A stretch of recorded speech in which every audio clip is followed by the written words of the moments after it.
There we go. Good morning. Today is Wednesday, March 9th, and this is our monthly status meeting of the Council on Aging Board with the Council on Aging Department Director, Holly Lucht, and her staff. Due to COVID restrictions, we have not been able to meet in person until now. However, we still have to accommodate a requirement that all votes be taken by roll call because one of our members, Virginia, is meeting with us remotely. So let me begin. My name is Shashi Menon, Chairman of the Council on Aging Board. I'll go around and introduce everyone. That's Holly Lucht, Director of the Council on Aging Department. Why don't you introduce yourself? Christine Moriarty, Office Assistant. Renee D'Argento, Outreach Coordinator. Jean Campanello, Board Member. Over here, Oh, Judy Goodstein, Board Member. Louise Russell, Board Member. and you three of you, there's Rowan, Melanie Griffiths. McGee. No, Melanie McGee. Melanie McGee. And Deborah Mooney. Deborah Moon. The first item on the agenda is the review and act on the minutes of the February 22nd, 25th, of the last meeting in February 2022. Does anyone have any corrections or questions? I have a very minor question. I don't know if I should ask this now, but on the second page, it refers to the term shout-out. Now, I don't know if that's an official word or it's people understand what a shout-out is. Anybody care to comment? It's just pointing out the work that Cynthia does. So we can take out the word shout out and Well, it replace should it. be replaced with something that is common. Special mention. Okay, that's good. Okay. Shall we, if there are no corrections, no objections, will someone please propose that we accept the minutes with the minor correction or minor update, if you want to call it I that? move that the minutes of the February 9th meeting be accepted as amended. I'll A second that. second. I'll take a roll call vote. Yes. Yes. Yes. Jean. Yes. Motion is carried. In Virginia. Oh, no, we have to get Virginia. Yes. Motion is carried. Minutes are accepted. Moving on to the financial reports. I think, does anybody have questions on the financial report? We're waiting for you. Of course I do. Jean had her hand up. Jean? Oh, go ahead, Louise. No, go ahead, go ahead. I just had a question on the fiscal year general fund under purchase of services. There's a $6,000 item for services not classified. Oh, so if I can just backtrack a little bit. So if we could start with the detailed breakdown of the budgets and then work on the fiscal year 23 Okay. budget, just because they're separate. I don't want to get people confused. Okay. So if I may just continue on like we have in previous meetings, I'll go over the account totals, and then if anybody has a specific question about a line item in the packet, I can certainly answer any questions regarding those. So the formula grant currently has $52,646.88. The DOT grant has $384.53. Shared Winter Streets grant has, oh, that is a mistake, I apologize. I can amend that. It does not have $5,000 in it. The taxi livery grant has $946.74. The gift fund has $25,516.83. And the revolving fund has $32,169.29. Finally, the general fund has $16,420.42. Any specific questions about one of the accounts? Louise? Go ahead. We'll start with the general fund. What are the scan cards?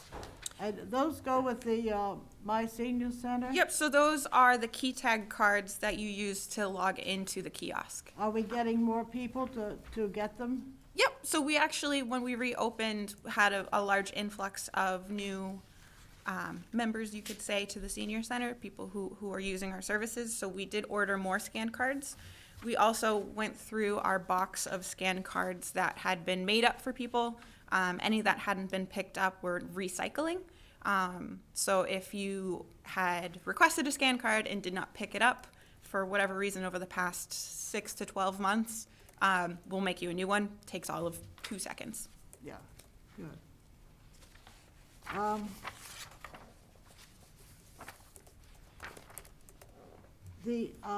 The DOT grant, what are uniforms? Who are the uniforms for?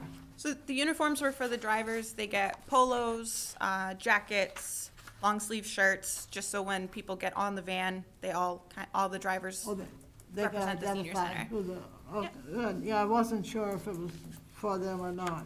It also included some things for the office staff. We got branded jackets that say Council on Aging staff on them. Oh, okay, good. The gift fund, of course. I don't know what the toiletries are for the food pantry. So they are toiletries, toothbrushes, toothpaste, soap. Oh, We got okay. tissues, toilet paper, toiletries. Okay, I couldn't It's okay. relate. The frozen meals that we're buying, how is the turnover with them? How often do we need to do this? We actually just reordered some more because when we had that snowstorm a couple weeks ago, we gave out a lot of frozen food to people who may not have been able to get out during the storm because we were anticipating a lot of snow. So we actually gave away a good portion to people who were in the senior center and had to reorder for some more food to Oh, good. resupply. Okay. Door hangers and decal stickers. So those were some of the kind of freebie resource guide things that we gave away as we shared them with you, I think last month or month before. The door hanger on each side just has some important phone numbers for seniors, including some town hall contacts, AARP, elder services, other resources like that. It's an easy thing that people can hang on a doorknob for easy access. The stickers were just a marketing branding tool. They have our sunflower logo with our address and phone number underneath it. Just to kind of, we gave them out in the goodie bags for Christmas and Valentine's Day. Oh, so this is a reorder. Nope, that was the payment for Oh, that the was the stickers. original. Oh, okay. Yeah. That's what, I wasn't sure the timing on that as Yeah, well. they send the invoices kind of in batches, so they don't always correlate with when we receive Yeah. things. The food pantry, that's the one in the closet that has all the, Yep, so these particular orders were for more like granola bars, oatmeal, I think some pretzels, just like little things that we could give out to people. oh, okay, Yeah. okay. Good. Yeah, I see these, and I don't understand what they're all for, so I think that's all. Thank you. Any other questions on the Yes, details? I have a question. Actually, it's for Holly. Scan cards. At one time, we talked about expanding the scope of the scan cards and what they can do and the types of information we collect. Do we have any more investigation into that at all? Well, That you could keep, for instance, if somebody has a particular health condition, that you could have some information in there about whom you can contact and that kind of stuff. I think the people who make this has that capability. We just haven't paid for it. no, so all of the capabilities that the software has, we can generate. So keep in mind that the My Senior Center form that people can fill out, it's an optional form, and the only thing we require for them to fill out are their names and their date of birth. Right. Everything else, if they want to put in their medical history, they absolutely can. It has been a good tool for us to use if people have had heart attacks at the senior center, people have fallen down and things like that, so it gives us the next of kin. But the other great thing is, like, we'll give you, for instance, really quick, 2 weeks ago, someone came in who had been joining some of the fitness classes, and they asked if they could have their own profile printed up so they could submit it to their insurance company. So we can do things like that also. And the biggest thing that we use it for is when we apply for grants. I can take that data and add that data into the grant application. So it's all supporting documents that we're doing the work already. So, and there's numerous things that it can do. As a matter of fact, just last week, while we were trying to do the budget slides for FY23, Christine went into the My Senior Center software and pulled up all of the graphs by just the different activities that we wanted to show in our slides, and it generated the graph right there. So there are all kinds of things that software system does. It's one of the best tools that we have over at the Senior Center. Okay, that's good, thank you. I have a general question regarding the budget. The one problem I've always had with this budget is I don't know what the delta is. Has it gone up, gone down? Is it a big expense?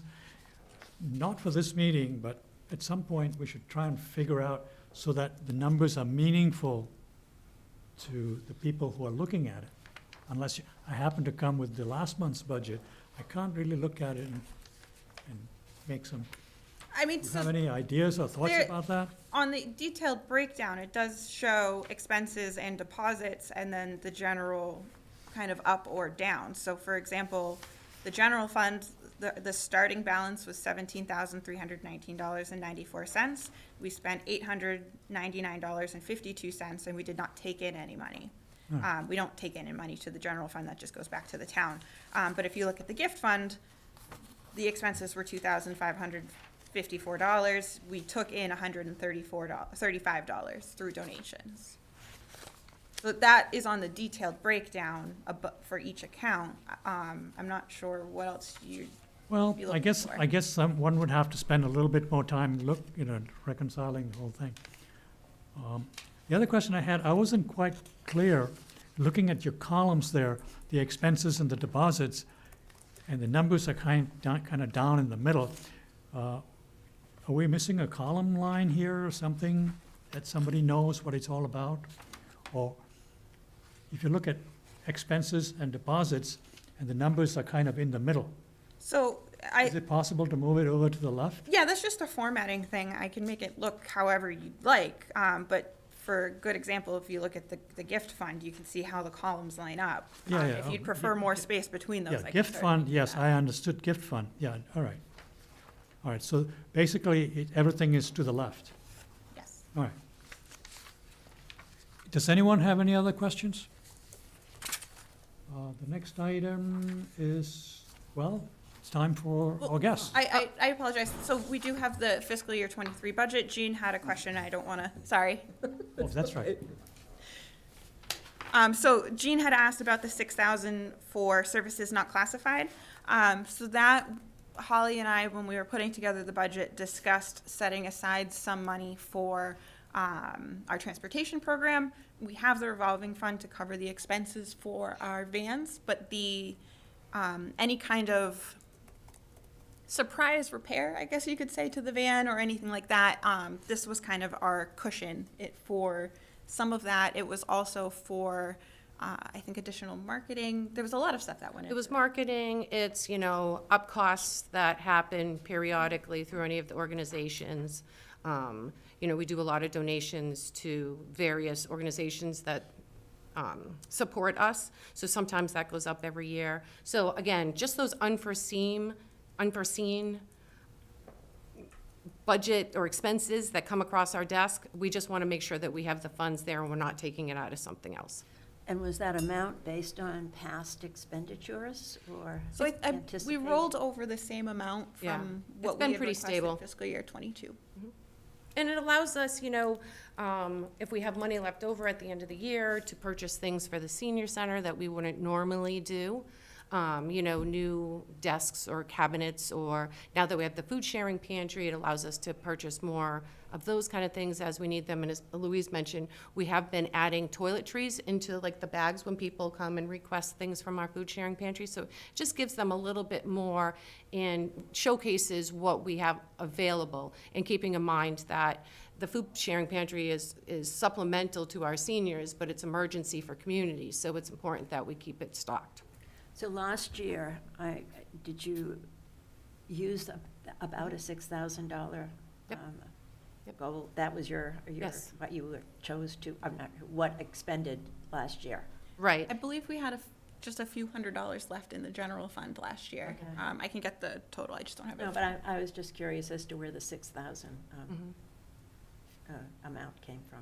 And sometimes, like, because we have different contracts with other people, like for Northeast that provides our computers for our lobby, surprise contracts might come up that comes with an annual fee, or like we're getting one in the next month or two that's actually, it's for 3 years, so it's a little larger. So again, it's just those extra funds in case we should need them, because we don't want to go to the town and ask for additional funds. So we want to make sure that we're just budgeting correctly. Okay. Thank you. Are there any other questions on the 23 budget?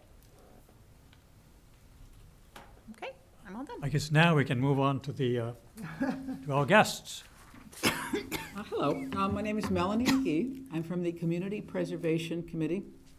I'm just going to give you a little background on how we got here, and then I will ask you some questions.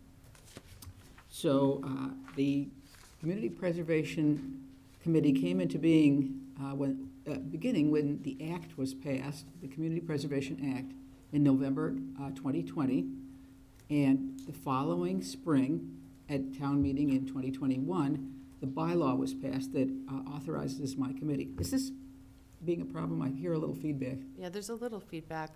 Is there something I can do about that? Keep going. Okay.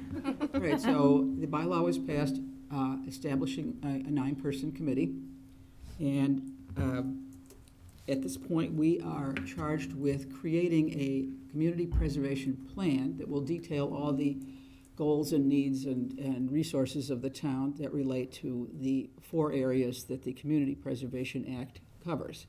That would be open space, outdoor recreation, community housing, or affordable housing, as you might call it, and historic preservation. I don't know if any of you are familiar with this, but we are now one of 187 towns that have this in the state.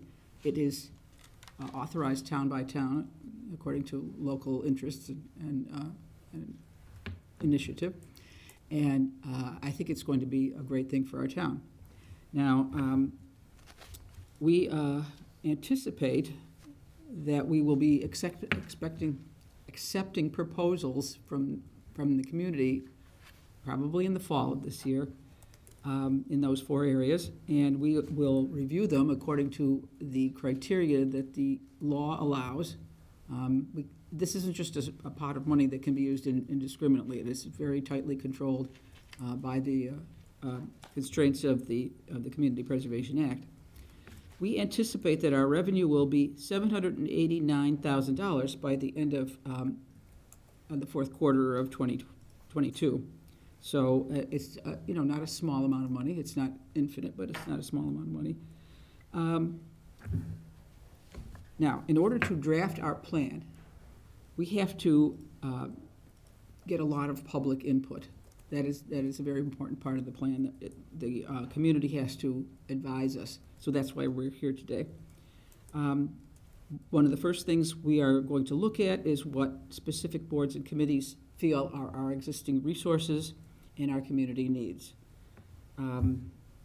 Now, for an example, under open space resources, we consider Dean Park, Prospect Park, and Lake Quinsigamon to be resources that the town has.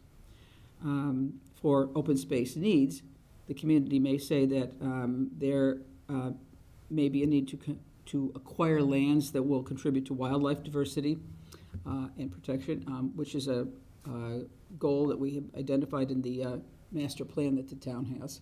We've relied on on the master plan quite a bit. Also, the open space and recreation plan, the housing production plan. Let's see, what else was it? Do you recall what other documents? There was There was a study done about the town center. town center. Yes, there was results that. of that project. And I'm thinking there was one other thing, I don't remember exactly. Anyway, this is all going to be listed in our plan once we finish it. So, let me just go on to our first question, is to your committee. What are a couple of examples that you think are important existing resources that pertain to your board here? What affects the senior center and the senior population that you think are resources? I'm imagining that you might mention something like the senior housing in town, but I don't want to prompt you. But if you can give us some ideas of what you think are things that we are already doing well in town that might pertain to the CPA. Does the board want to touch on that, or anybody? I'm sorry, what? I was looking to see if the board wanted to respond to Melanie. Well, I have a question. Yes. Well, first of all, what is the makeup of your community in the sense that representatives of business and representatives of Okay, let me describe to you. historical society and, By law, the board has to consist of 5 people who are from the Housing Authority, Parks and Cemeteries, Planning Board, Conservation Commission, and, oh gosh, the Historical Commission. Okay, so those 5 committees have to give a representative to our committee. And then there are 4 at-large members. I am an at-large member, as is Deborah. I have a particular interest in trails and open space as a longtime member of the Trails Committee. The other 2, Jason Molina, who is our chair, is the person who had a great deal to do with getting the CPA passed. He is a very deep resource on that topic. He knows the law in and out on that, how it's applied. He's an excellent organizer, and he's a really valuable part of our community, our committee. And, oh gosh, how could I forget the last person on the list? Rajesh, yes, Rajesh Velagapudi. And I think he was on the committee. He has an MBA and a PhD, and is very gifted and has a lot of business sense. But he also has an interest in open space in particular, to my understanding. So does that give you a pretty good idea of where we're coming from? Mm-hmm. It's not heavily weighted with business people by any means, though we don't have any particular objection to that. But it is not something that is going to cater to the economic needs of a particular group or anything. So Melanie, are you specifically looking for who we work with, who really makes the senior center go around? Well, our I'm thinking, operations? I'm thinking more in terms of physical, resources, because we do not do anything with maintenance or with staffing or anything like that. It's all down to pretty much physical things, with very few exceptions. So you mentioned the Housing Authority. Yes, we do work with the Housing Authority pretty close. Same thing with Shrewsbury Youth and Family Services. Other town departments for sure, library being one of them, but other, St. Anne's Food Pantry, those. We'd like to work more with the Parks and Recreation Department, and I'm actually thinking about ADA capable Excellent. trails. Yes, that comes in the next question, where we're going to talk about, we're going to ask you what you think the community needs. So, if, ADA compliant pathways, that's on our list. I'd love to see more of that. I know that, just as an aside, we have a grant from the the Trails Committee, I put my Trails hat on for just a second. We have a grant from the Shrewsbury Cultural Council to give a couple of walks, led by Martha Gatch, who is an excellent naturalist who works with the Mass Audubon, and she has to deal with the constraint that that particular grant requires that it be accessible to everyone. So we have a very limited list of places where we can have this nature walk, just due to the fact that we are low on ADA compliant pathways. And you are aware that the town is currently doing an ADA survey, right? I was, that was sort of a background thing that I was Yeah, aware so of. we actually were just approached the other day at the senior center, and they came in, and as far as I know, they came into the town hall, so it is in the process, yep. So when those are identified, those might be an excellent source of projects for the CPA, the CPC to take care of. That's about what I would have thought. Now, I'm also, I'd like to ask you,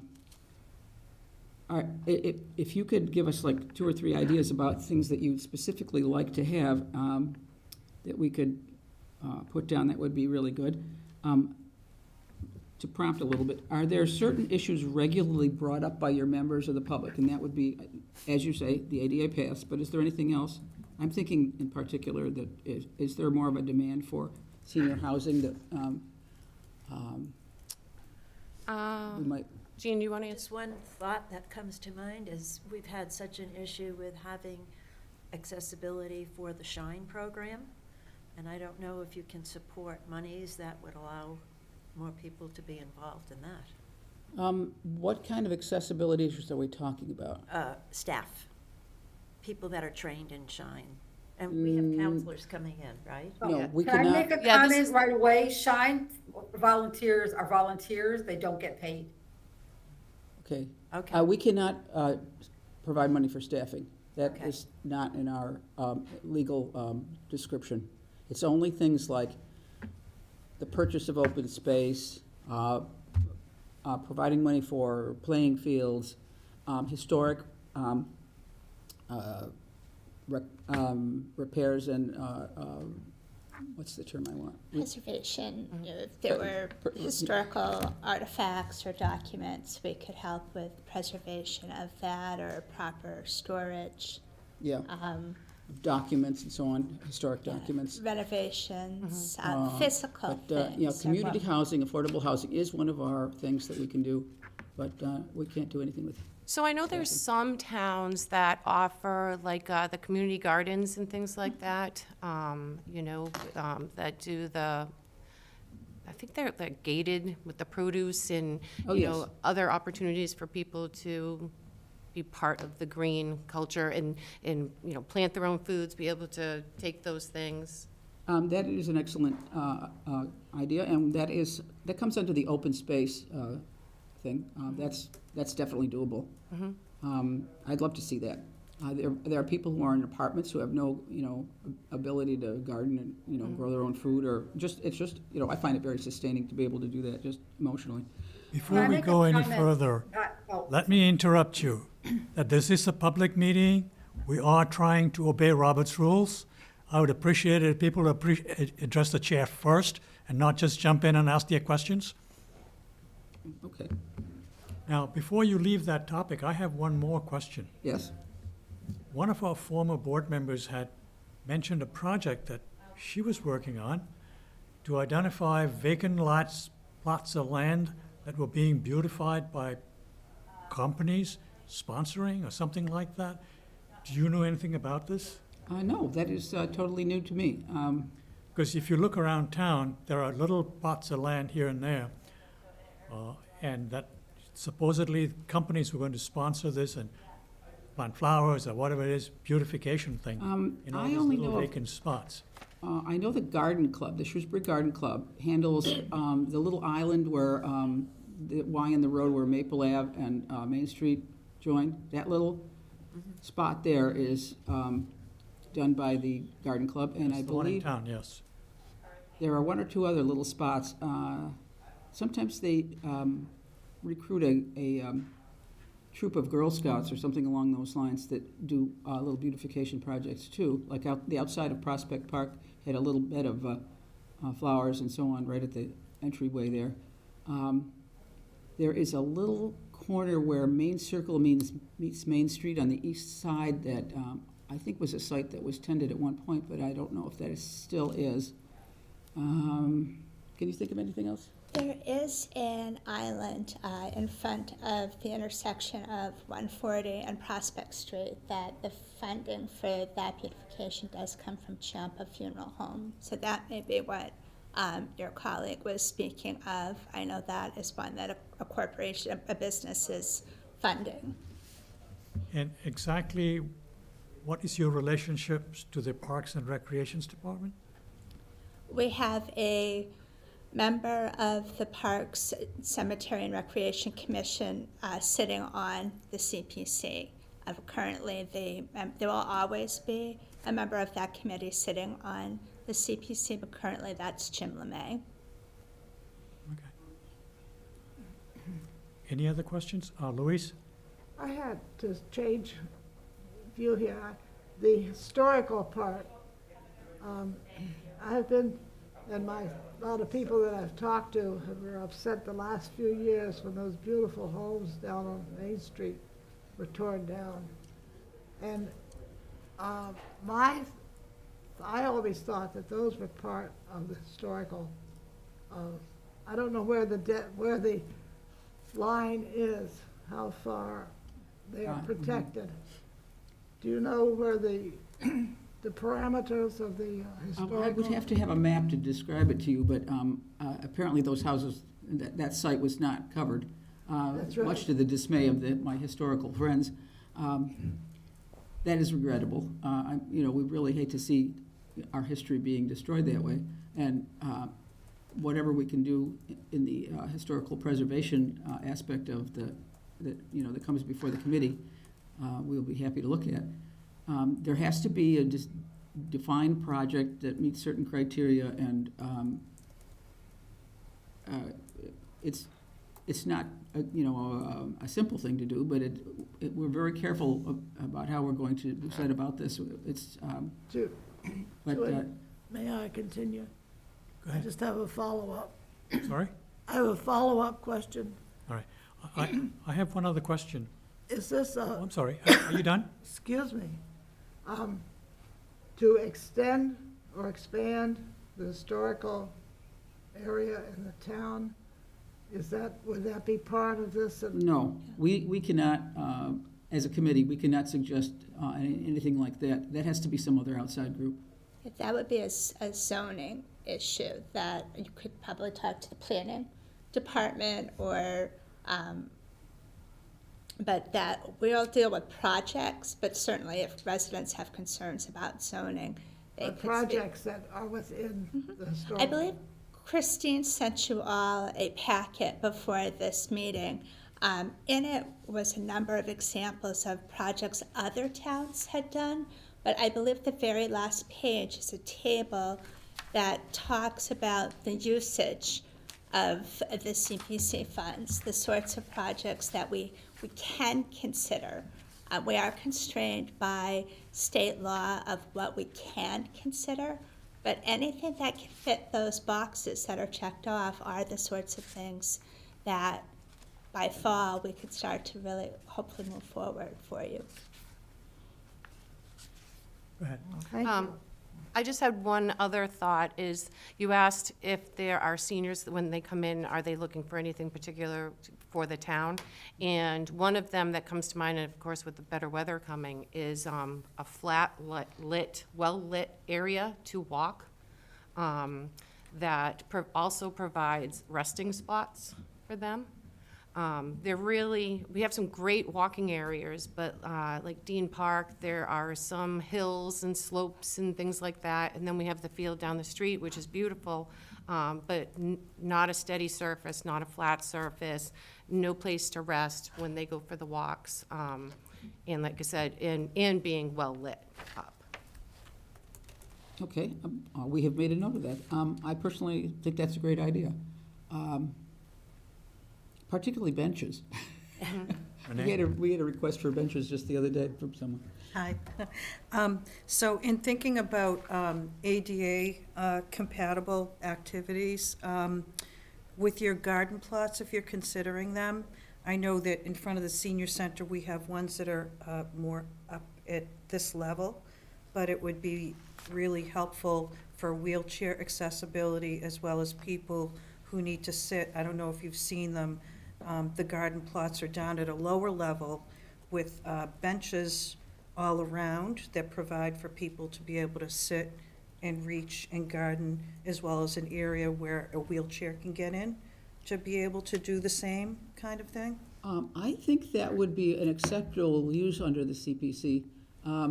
It would require somebody to develop a project for that. Generally, the Community Preservation Committee is not tasked with starting the projects. We don't administer them, we don't, except in a general sense, we don't run them in any way. Generally, we don't initiate them. So someone has to come forward, some group, some nonprofit organization, a community group. It could even be an individual who was really energetic. And had. Also a town department. Only Yeah, town yeah. departments, town Okay. departments, yes. We're going to rely a lot on our town departments, particularly Parks and Recreation. So Because so many things go through there. I'm just thinking, as you're thinking about these ideas that were mentioned, just bringing up some areas that you might want to. That's what we want to hear. Yeah, That's exactly yeah. what we want. We want to hear what you want. And then, if you know of anybody who wants to start a committee that's going to work on that, we'd be delighted. We always hear from people who want a dog park, but I've yet to see anyone put up their hands and say, I'm starting a committee for a dog park. And everybody loves dog parks, so it shouldn't be that hard. You know. On the ADA trails, what I was also thinking about for ADA accessibility, or even for all trails, if Parks and Rec had at each place a kiosk that people could actually see the trails on a kiosk map, and be able to actually use their hands to go through and take a look and even have it talk to you, so that people would be, of different abilities, would be able to know what the trails are and be able to So see what the aspects are. you're contemplating an electronic response kind of thing? Yeah. Up to this point, most of the kiosks that are in existence on the trails were put up by Boy Scouts. And it's usually just a little roof thing with a bulletin board kind of effect with a map on it. And sometimes there's a little pocket where they have some maps you can pick up. That would be a whole order of magnitude more difficult, but it might be possible, seeing as we might have some funding for it. It's just an idea, I don't know. Oh, yeah. That's Excuse me, exactly we what we have to- want. We're here to hear your ideas and hopefully encourage you to be creative and think. It won't all happen, but we have to start somewhere. We have to keep an eye on the clock. Okay. Shashi, may I just ask one more little Sure. question? I'm wondering if the CPA covers technology for the hard of hearing in public spaces. I'm kind of researching technology that you could have speakers that actually go into the hearing loops of hearing aids. And what it does is it cuts down on the background noise so that people can actually hear. Because I know that at the senior center, we have many people who, they decide not to attend functions or meetings because it's so difficult for them I to know. hear. Believe me, I sympathize. I think that's an excellent idea. I don't think that the CPC would cover that, though. It doesn't sound like it would fall under any of the categories that I can think of. Let me just ask one more question here. Does anybody know of any historic buildings that you think might be considered suitable as affordable housing?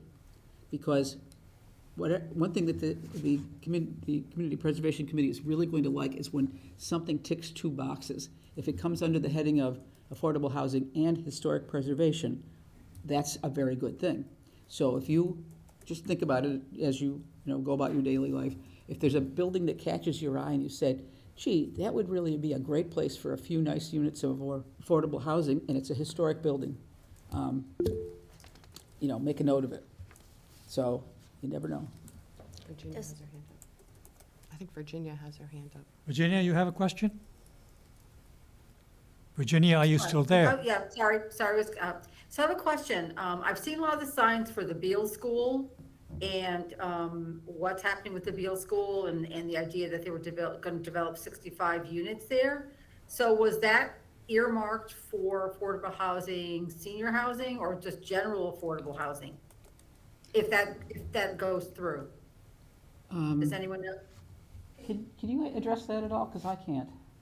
That was not a CPC project, and it has nothing to do with us, and I really Okay. am not very knowledgeable about it.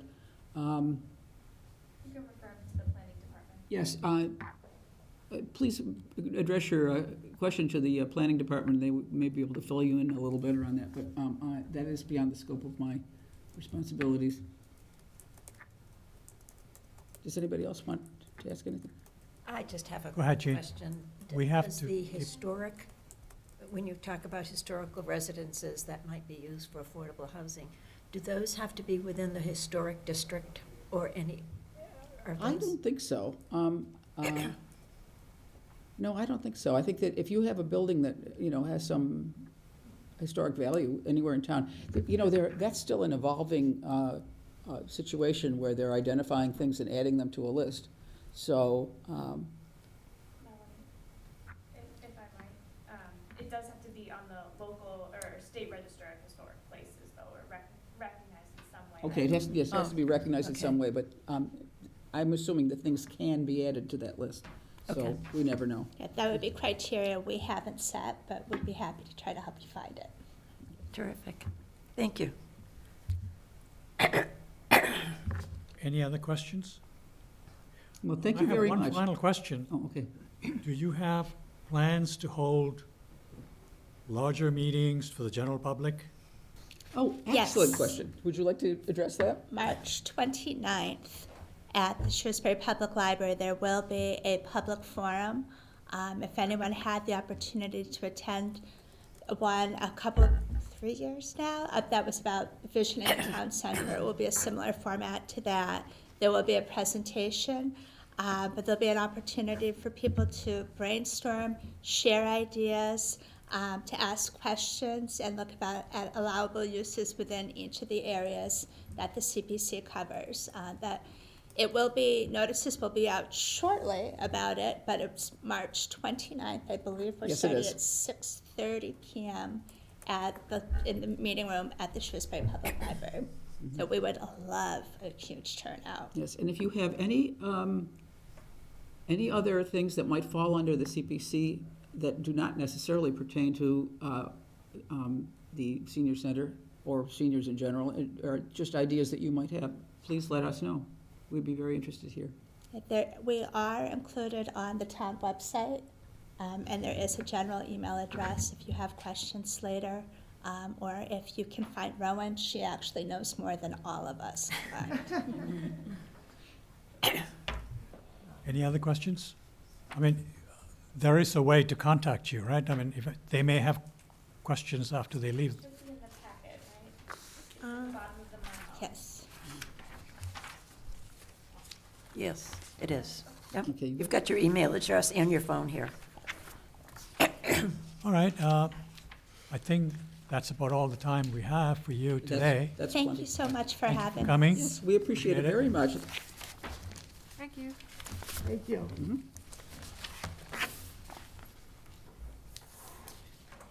Shashi, you want to keep going? Yes. So you have, We have the next item is the report from from Renee, the outreach coordinator. Okay. I don't have a lot to talk about. We just numbers on fuel assistance and Share the Warmth applications. Share the Warmth applications were due to Selco March 1st, and we had 22 applications.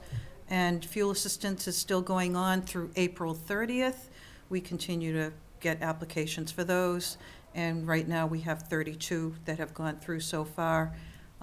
They are still very much behind, but people can continue to submit them, right up until.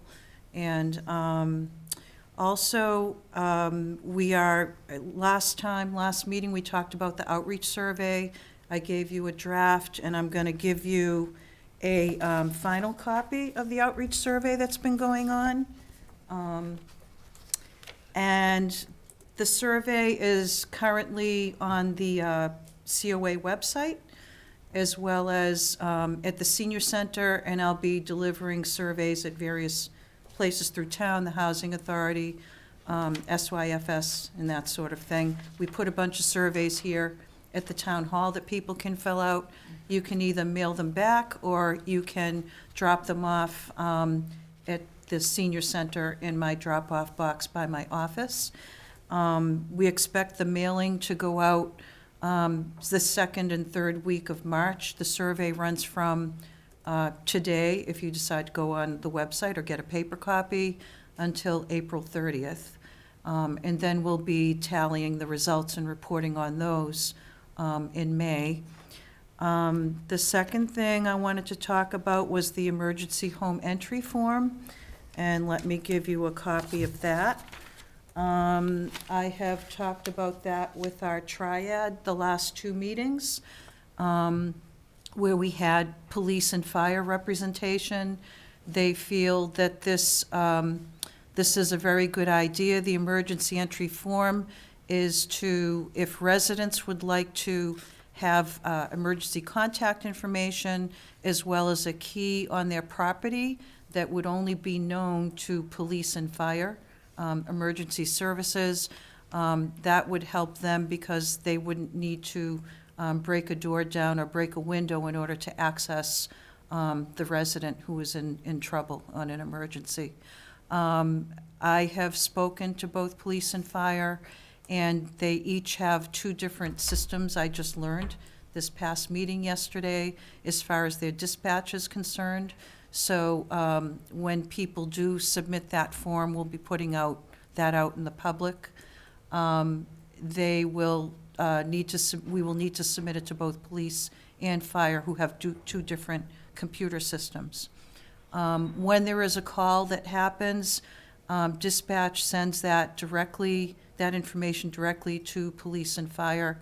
It's not broadcast over the radio system for anybody to get that information. So that's it. Does anyone have any questions? I think this is a great idea. Does anyone have any other questions? Luis? The lockbox, how do you get a lockbox?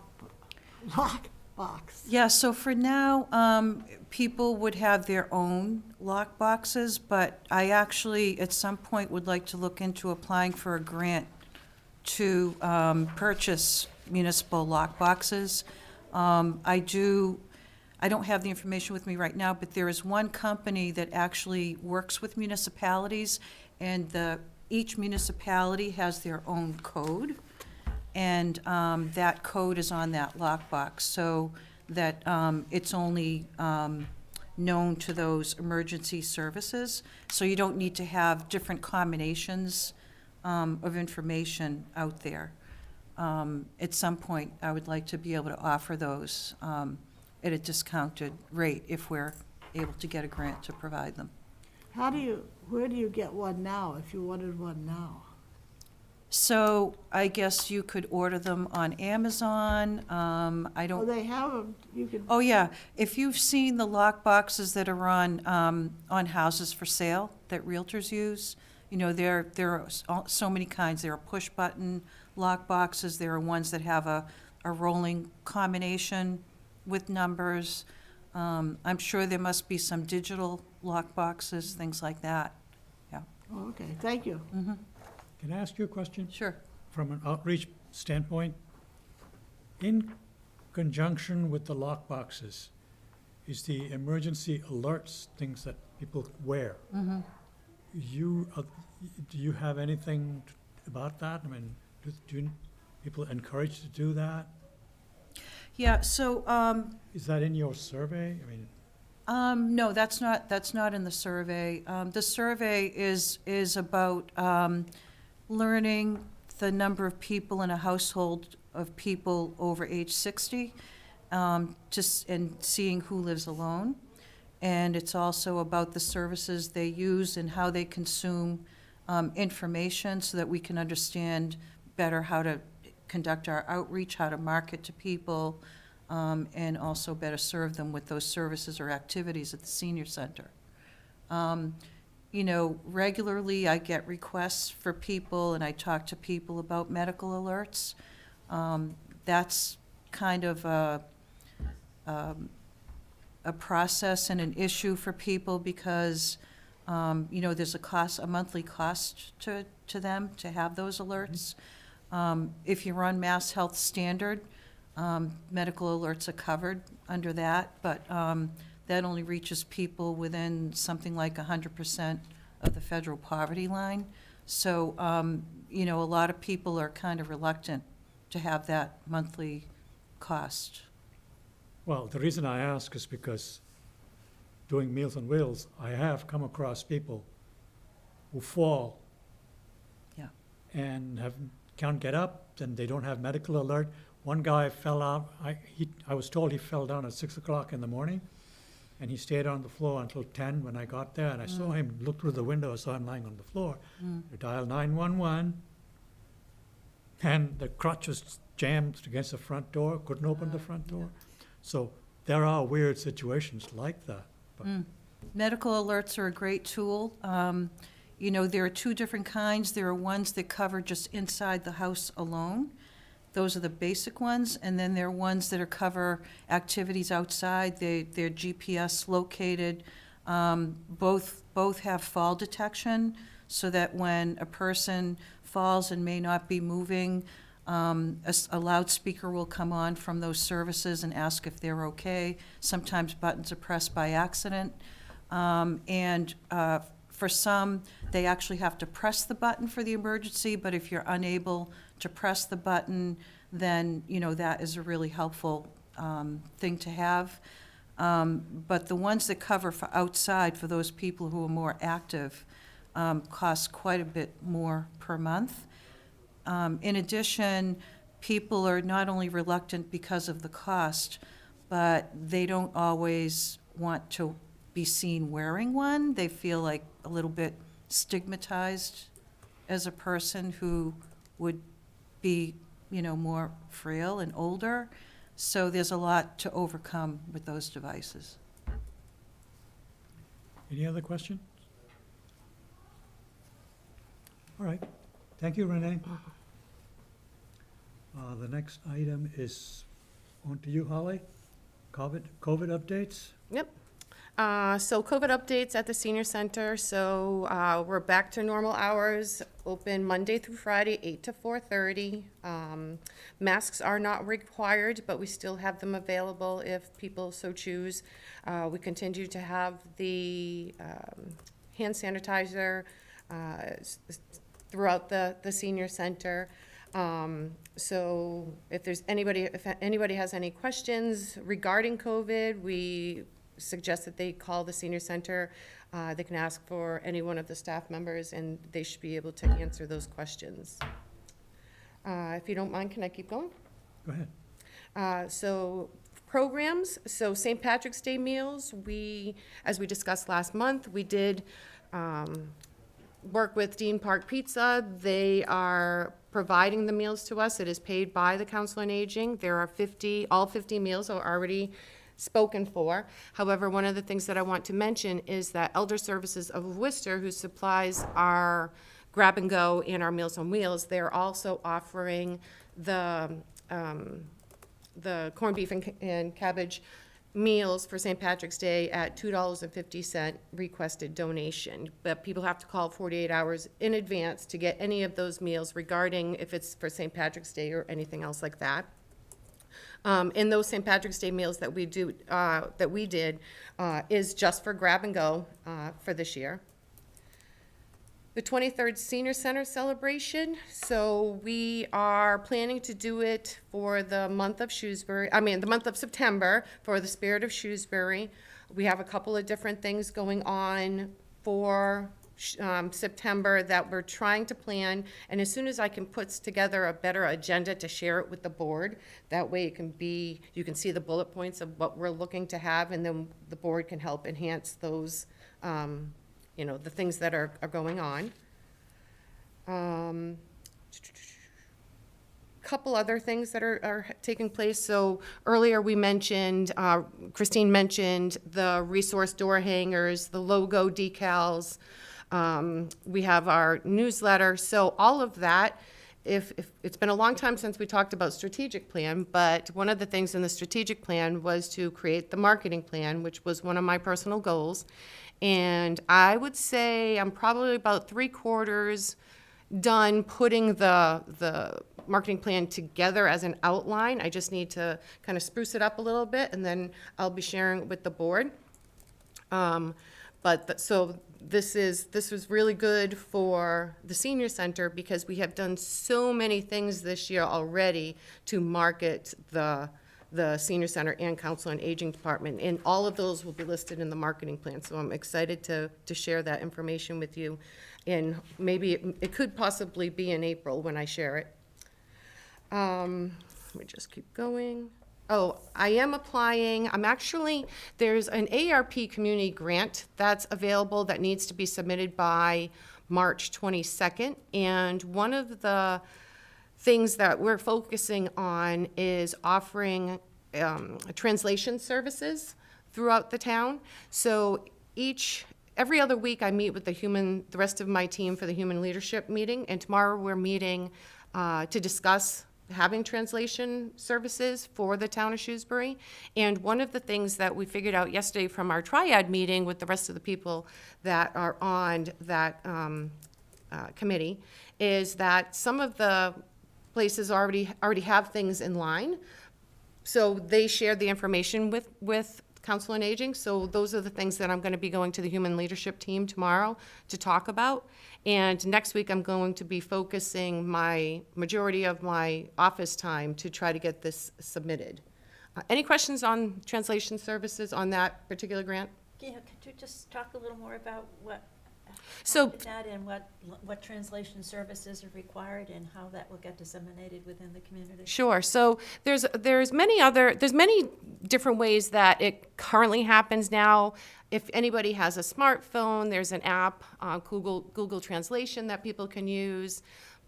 But sometimes we have those visitors that come into the senior center, and there is just a large language barrier. And it's hard to have somebody walk away when you didn't exactly meet all of their needs. So because of that, and it happens over here at the town hall, but what we did discover was Elder Services of Worcester already has something in place where they have a phone translation service. So if somebody calls, they'll translate what the person are saying. So it's more of a phone system for ESWA. And similar to fire and police, they are also associated with the UMass translation services, and I believe that that's also phone. But one of the things that we were also thinking is perhaps purchasing an iPad specifically for the senior center that's a little larger. So when people are talking into the app, it will be written right there so people can not only hear it, but they can see it. But there's many opportunities and choices to be made. So what I'm trying to do is narrow it down to whatever we think each department needs more specifically. Probably more towards the phone system. And as part of that, what was very interesting was the other day I was on, thanks to Mo DiPaolo, Board of Selectmen, he gave me a contact for someone over at the India Society. And so I had the pleasure of speaking with this gentleman a couple of days ago, and I'm going to be visiting over to the India Society next week. But what he told me was that they have the capability they have 7 different languages that people speak over at the India Society. So I want to learn more about that, on how perhaps we can have something like that at the senior center for us.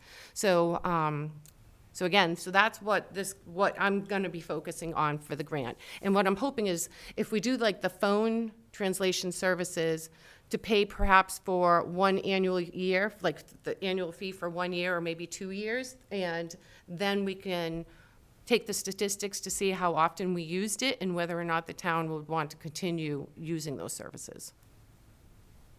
Jean?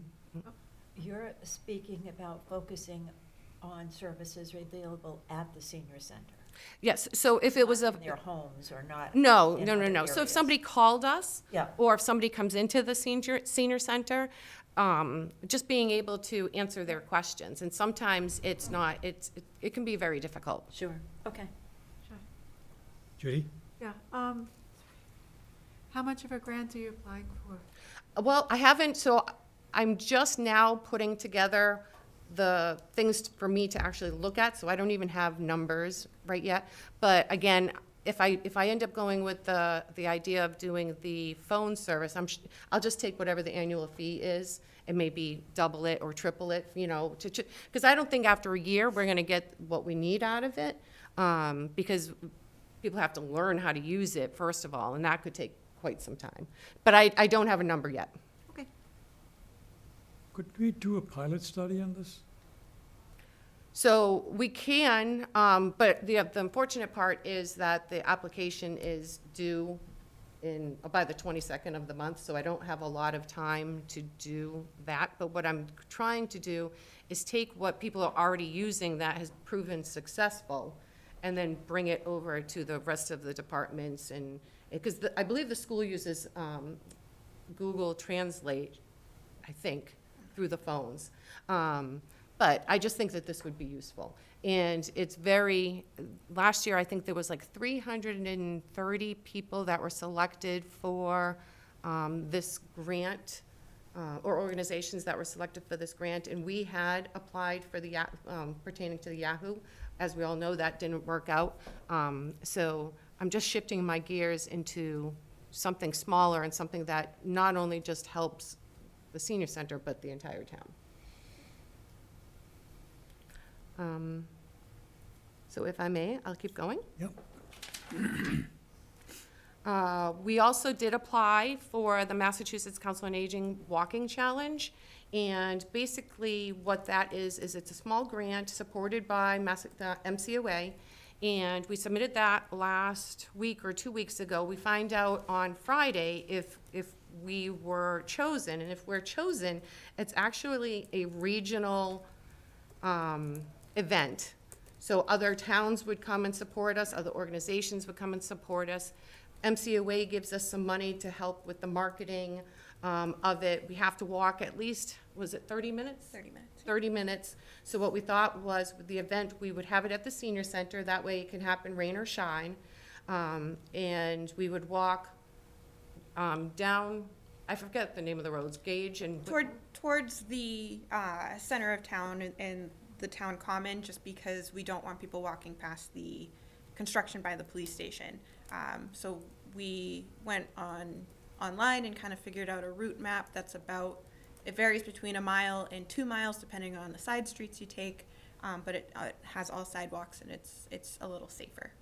So that's as far as we got for planning. We didn't really want to take any more time into it in case we're not chosen. But we do have some ideas in case that we are. But like I said, it's a regional event, and it would be great for us to be showcased as the Senior Center and Council on Aging Department here in Shrewsbury.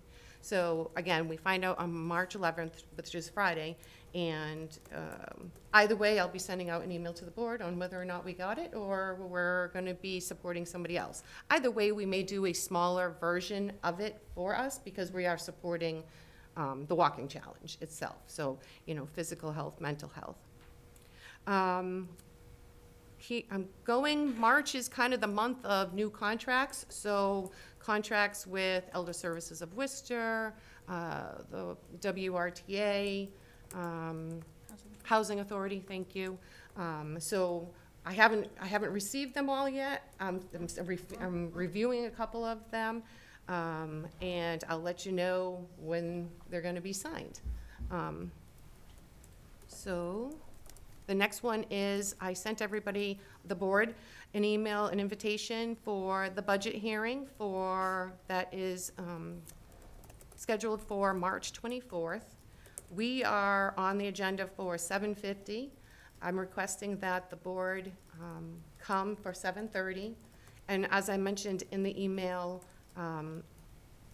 usually it doesn't, the opportunity doesn't show up where the whole board would have something to say, but Shashi, you as chair, in case they asked you something, but it is nice if everybody can come and support, you know, everything that we're looking forward to for FY '23. Well, traditionally, the board has always come, Mhm. just to give you some moral support. Yep, and so I look forward to that. You know, myself and Christine sat down, we did the slides, we submitted them to town management. They're working on them to put them all together for COA. We're expecting to get them back by, like, early next week. And once I get them back, I'll give them to the board, I'll email the board, and if anybody has any questions, I would prefer if you just call me specifically, so instead of going back and forth, because some questions might be different than others. And then what I'll do is I'll take the questions that were asked of me, I'll put them into an email, and then I'll send them out so everybody is on the same page, okay? Otherwise we'd have to book another meeting. Shashi, yeah. Luis? I had a question. This sheet that we got that said the '23 budget, this is just a snapshot, am I correct? Yes, so it just has kind of the totals for a quick overview of the money that we requested and what categories it fits into. We did provide a more detailed breakdown in a previous board meeting, but I can certainly supply that again. I had a question about salaries too, with Christine. Does that include her whole salary coming from the town? Yes. I remember we had talked about that. Yes, before. that's the one, that's really the only change in the budget, is the request to have all of our full-time staff members be paid out of the general fund and not through a grant. But then, my mind went blank. So that means that the formula grant will have extra funds in that. And I do have a couple of ideas that could be used for the funds. But before I even mention them and before we get into a long conversation, I'm just going to talk with Kevin and Kristen and just to see if they support the ideas and then bring it to the board so we can work on it together. So I just don't want to open a can of worms that might not be able to be open at this point. So you're saying that the formula grant will have some extra money in it? Can that be carried over if you don't? Yes, so that's one of the great things that EOEA did with the formula grant starting last year, is that we no longer have to spend the funds down, but they do request, they do request that you obviously use the funds because that's why it's given to us. And there used to be a guide called the Green Guide that they requested that you follow. So even though that guide doesn't exist anymore, per se, we're all knowledgeable of the way they originally wanted us to spend it anyways. So they have asked that we kind of follow that same rule, even though it's not written anymore. I believe the Green Guide does exist. Well, it does exist, but they don't make you follow it like they did. They're a little bit more lenient. Excuse me. Luis? Yes, I'm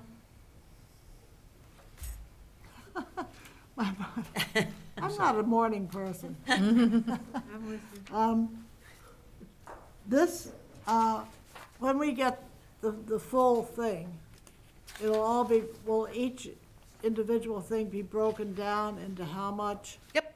It will be, right. Do we have any indication from Kevin or Kristen that they would accept this? Or have you gotten any? So you mean transferring her budget, Yeah. her salary? Yes, so they are in agreement that that's how they want to do it, and that's why we have to first then go to the finance committee, and then it needs to go to town to be voted. Oh, I know that, yeah. Yeah. Yep, so But no, they are in he favor. absolutely understood my concern, because even though the grant has always been here, there's no guarantee that for something's gonna happen. And if that's the case and that formula grant goes away, what happens to our full-time person? Because then we'd have to go to the town and ask for more money. And I just would hate to see us be put in a situation that, affects our full-time staff person. So that was the reason why I requested to have her salary paid completely from the town. Would there be any time in the future that we would put Pat and Donna on the town? I mean, they're, Not at this time. not this time, but I mean in the future. No, I mean, I can't say no. That isn't, this it hasn't even presented itself, the full-time, concern that I had. So at this point, I don't have an answer for the part-time staff, because right now the part-time staff does get paid. But just what you said about Christine, Right, if the formula went away, right. Well, then we'd have to go to the town, and I'd have to go to town management and talk to them about that. But having a 37.5-hour-a-week employee versus an 18-hour-a-week, it's asking a little bit less of the town. Do you know, like? I'm not talking this year. You're right. But and in the future, something to look for, plant the seed. Right. Well, my And, 5-year staffing plan, I would like to have all the staff full-time.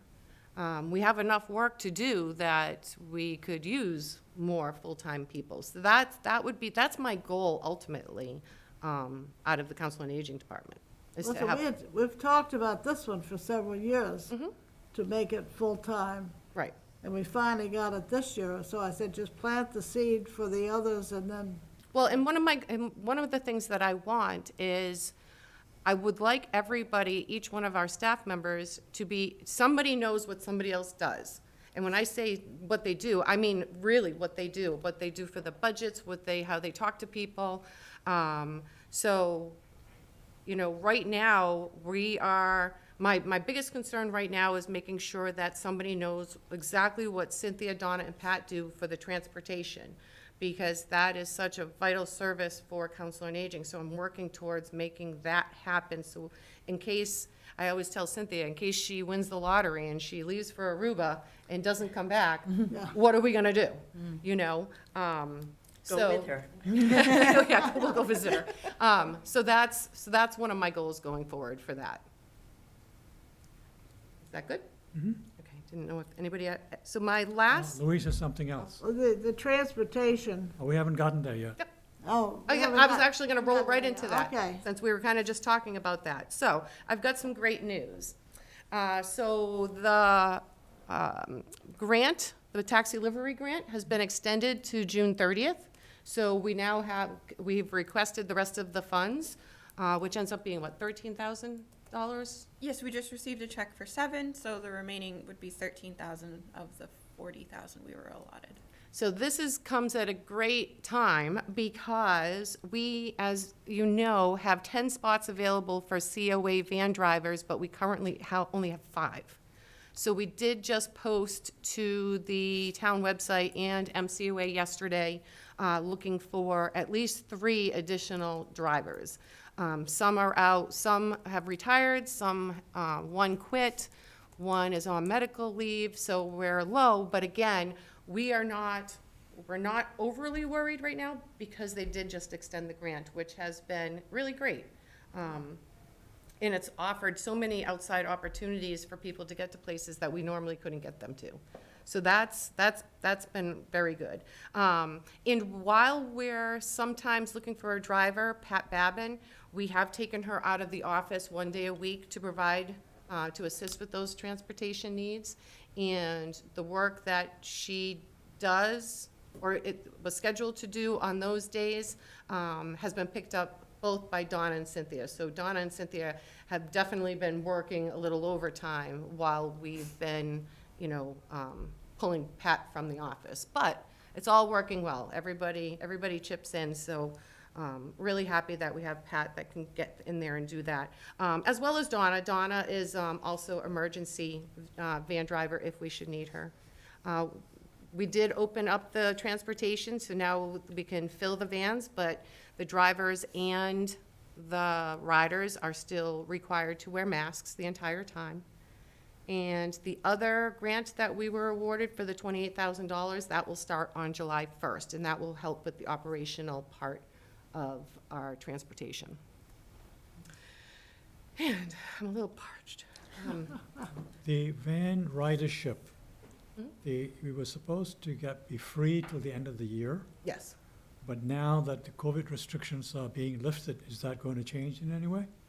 No, so right now it's set to resume on January 2023. Well, they need to be made aware of that. We have it in all of the newsletters, and it's on our website, and they have it posted inside the vans. Good. Louise has a question.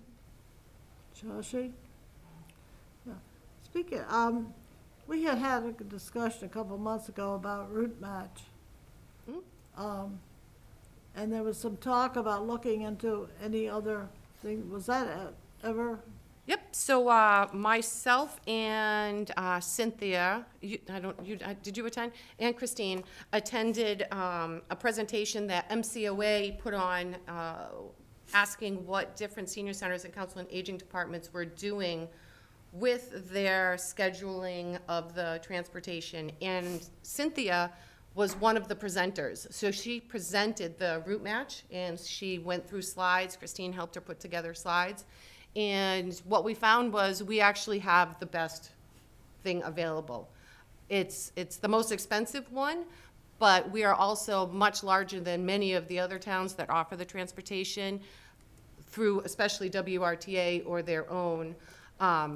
So it looks as though we have done exactly, we have the best choice out there.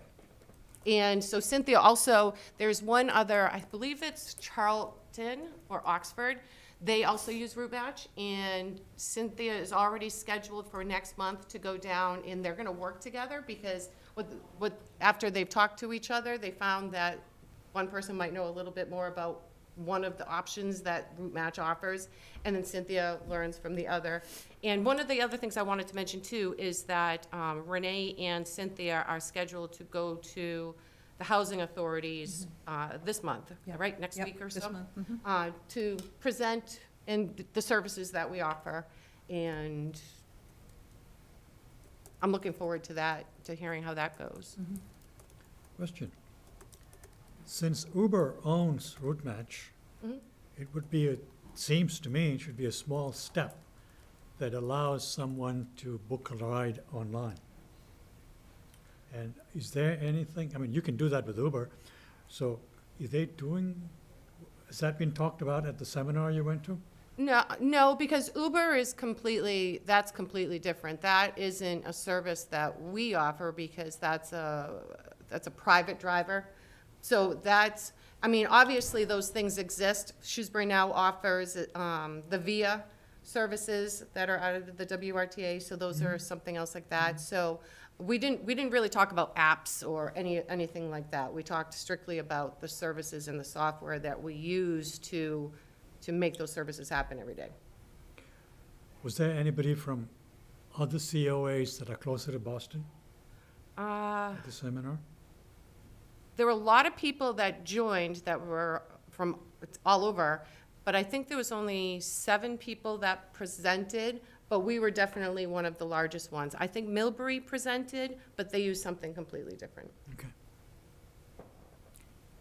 Anybody else? I don't think there's anything else on the agenda right now. I do have one thing to mention, the LGBT training.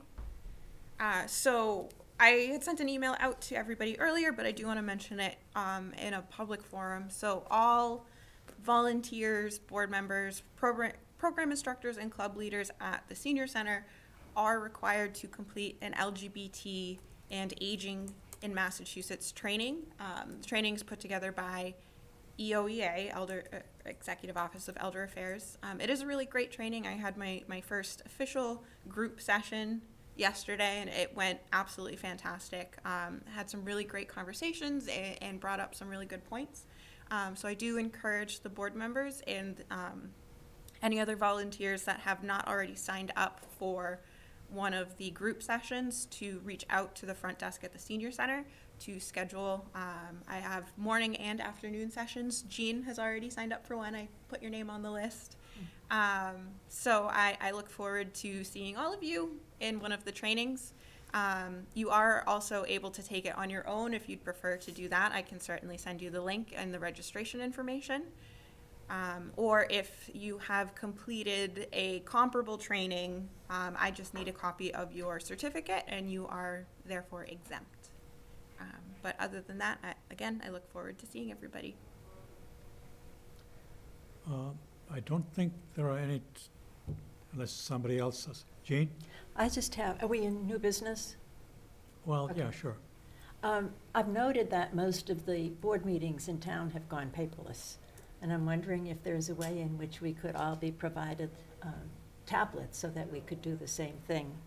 And I just put that out there as an option. Yeah, I don't know I don't know where everybody gets their tablets. I think they may be their personal tablets, or if they don't use, like, we use laptops over at the town hall, but I know that it's not in our budget to purchase them, and I can check with IT to see if they have any, but that's a good request. I can follow up for that. I know the Housing Authority provides them to all of their membership, all of their board members.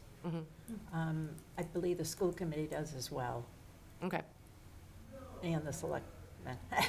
Yeah, I do know that some people that have them here, I know that some of them are their personal ones, or like I said, we use our laptops, that's what we're Yeah. given to as paid staff. Uh-huh. But I'm not sure about the board members. I can certainly look into it. Okay. Before we adjourn, I'd like to refresh or recap on where we are with Shine. And particularly as March 31st is coming up, and the registration period is closing, right, March 31st? Where do we stand? Anybody want to comment on that? So I have been in contact with our Cheyenne counselors. We have Nancy Schwartz and Raquel, I apologize, I can't remember her last name off the top of my head. But they have been in the senior center pretty much every Thursday between 9 and 12 for appointments. They do have openings available. If people call, we'll schedule them. We can usually get you in that same week. If not, you might just have to wait till the next week.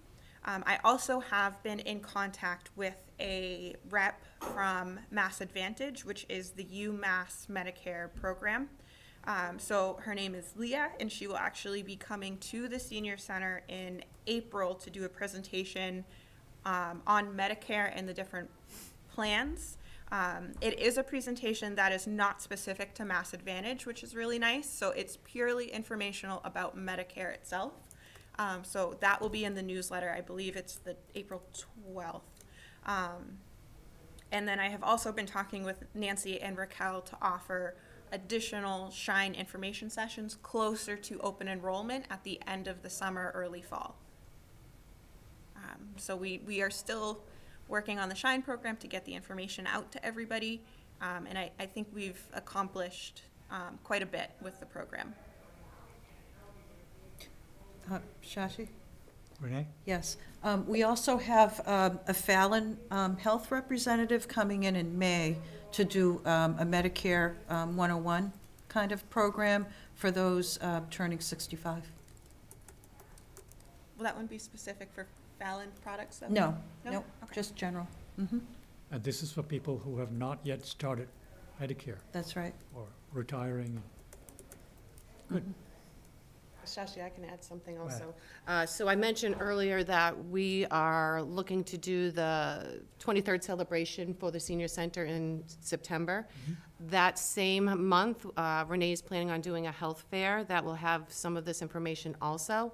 Also in that same month, we are planning an opportunity at the senior center that will roll over it more into the early evening to invite people that are 50 to 65. We're still working. Yep, so 50 to 65 to come in, and we'll have a program that night where I'm looking to get different presenters, maybe for 15, 20 minutes, to come up and kind of give them an idea of the changes that they can expect in the next, 10 to 15 years, just to get an idea, and to also let them know some of the services. So, we've been offering the ARP taxes at no cost to the the people in town, the seniors in town. So we're looking to try to make September really one of those informational, kind of fun month events before